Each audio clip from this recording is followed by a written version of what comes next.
evening and welcome to the POSTCAST, where the Utah Jazz win on the road against the Phoenix Suns tonight by the final score of 87-80, Ron. And the Jazz really did a lot of things very well tonight. Defensively, for the second straight night after the first quarter, they dominate the game. They shut out Minnesota, held Minnesota to 19 of 63 shooting. And I don't know how it finished out tonight because the Suns ended up hitting a bunch of shots late, but at one point the Suns were 15 of 48 shooting. So they hold back-to-back opponents around 30-35% after the first quarter in the key stretches of the game. Really remarkable defense by the Jazz. Well, when the score was 87-70, the Jazz already had 60 points there in the paint there in that fourth quarter. The Jazz were dominating the paint, but they were keeping the Phoenix Suns out of the paint. So most of their players, most of their shots and everything came out on the perimeter. The Phoenix Suns got cold because the Jazz were starting to come up with steals that were leading to transition points. And I see the points in the paint and still ended up 60-28. Jazz only allowed 9 points in that second quarter by Phoenix, which was a season low by Phoenix and a season low allowed by the Jazz. The Jazz forced 21 turnovers tonight. The defensive hands out of this group were just remarkable.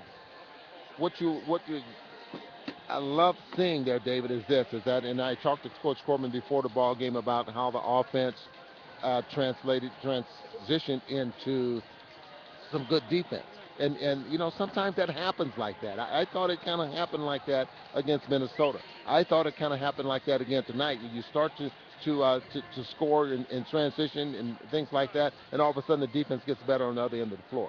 Now, you could make an argument that the defense started the offense, but I look at it just a little bit different. 27 assists. You mentioned it at the end of our show on radio. I said to you, what jumped out to you? You said the movement of the ball, but what jumped out to me was the movement of the players. Yeah. The ball can't move unless the players are moving. Exactly. We saw more guys curling, moving tonight than we've seen in quite some time. Yeah, and you love to see that because if you think about this, the guys want to pass the basketball. They want to pass the basketball. You've heard Gordon talk about this many, many times. The Jazz, you just circled their 27 assists. The measuring stick, at least my measuring stick, is 25 assists. And I know that the Jazz have 25 assists. They're in the basketball game, and they're giving themselves a chance to win. I love Paul Millsap tonight. There's been this ongoing conversation about who is this guy. We know this other number 24, and there's been this 24 that's been invading Paul Millsap's uniform at times. Maybe it took a shot to the ear and 3 stitches inside his ear to make him come back to the gritty, grindy, beaten. I mean, I don't want him to go through what he went through many nights tonight. I mean, he got a shot to the throat. He got a shot to the ear. He got hit again on the ear. Then he got hit in the eye. I mean, he was just beaten and battled and bruised, and he dominated. He was great on the boards. He had a double-double. I loved that's the Paul Millsap that when everyone talks about the great player, that's the guy. The guy the other night was 7 of 8 shooting and has no rebounds. That's a guy dependent on making shots. Paul Millsap's never been a guy dependent on making shots. Yeah, a guy that fights, a guy that gets knocked down and all of a sudden he gets taken out of the ball game because the opponents are being a little bit physical with him. That's not a Paul Millsap. Paul Millsap is a guy that you fight him, he's going to fight back, and usually he comes out on top. So tonight was a perfect example of that. Happy birthday to Al Jefferson, 21 points and 8 rebounds. And we'll have him on our radio broadcast in a moment, I was just told, but this is just our postcast, so we won't have him on this. He had a very nice night, and he had 3 assists early. He kind of set the tone with the early passing. Al Jefferson. Yeah, Big Al surprised you sometimes by passing the basketball.